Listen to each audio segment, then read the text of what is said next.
नव्हते बरं का की उसाचा रसाचा तो स्वाद कुठेतरी, उसाचा रस आणि बेसन हे ऑड जरी वाटत असेल ना ऐकायला, तरी इतकं ऑड नाहीये.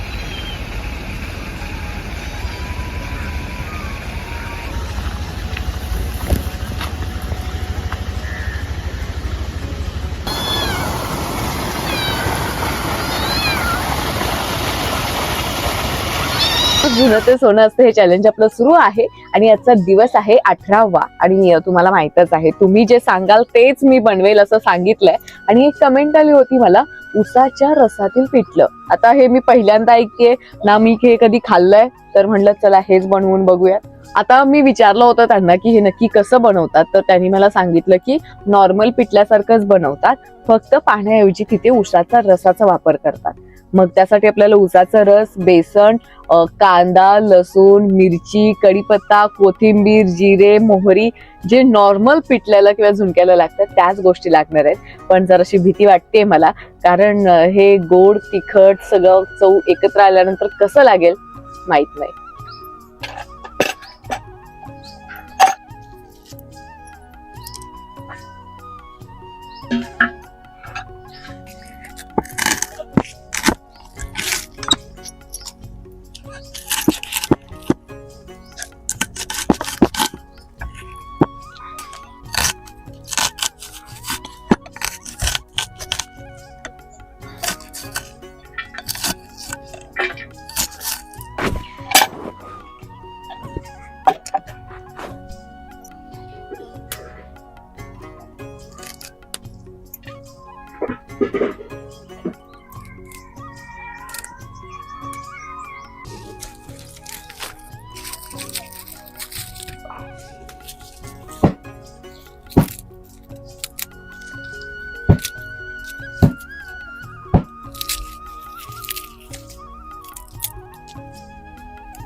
आता आपण नॉर्मल पिठल्याला जशी फोडणी टाकतो ना, अगदी तशा पद्धतीने मी फोडणी टाकते.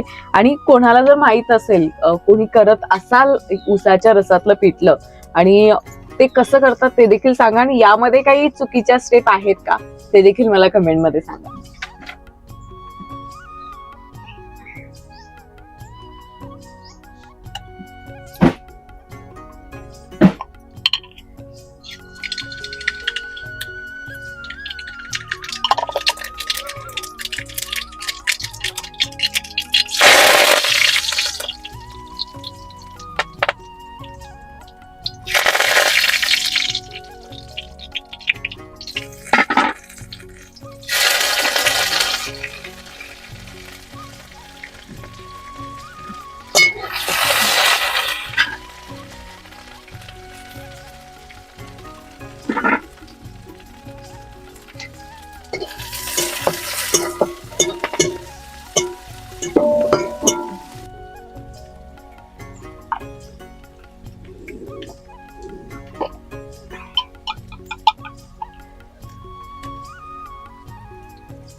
आता सगळ्यात भीती मला वाटते या गोष्टीची की हा रस आपल्याला या फोडणीमध्ये टाकायचा आहे.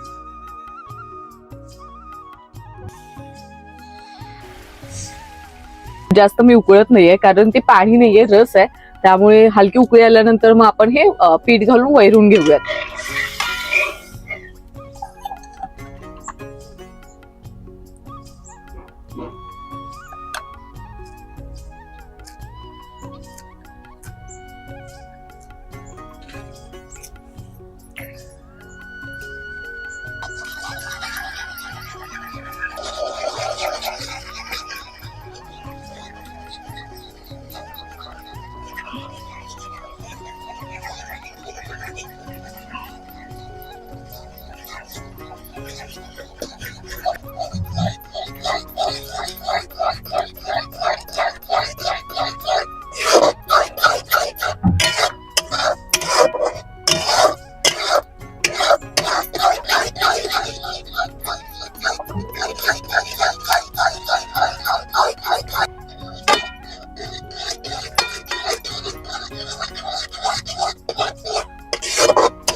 पिठलं आता शिजलंय, पण हे उतरवून घेऊयात आणि कसं झालंय बघूयात.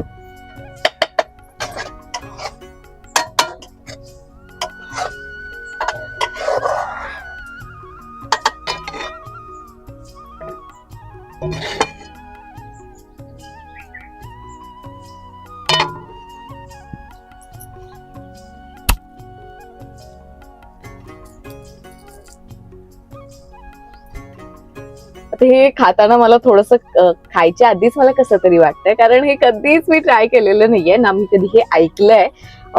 तर बघूयात कसं लागतंय.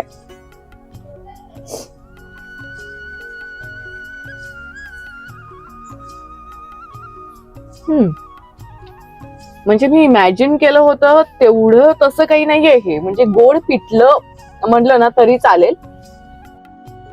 आणि जाणवते बरं का की ऊसाचा रसाचा तो स्वाद कुठेतरी.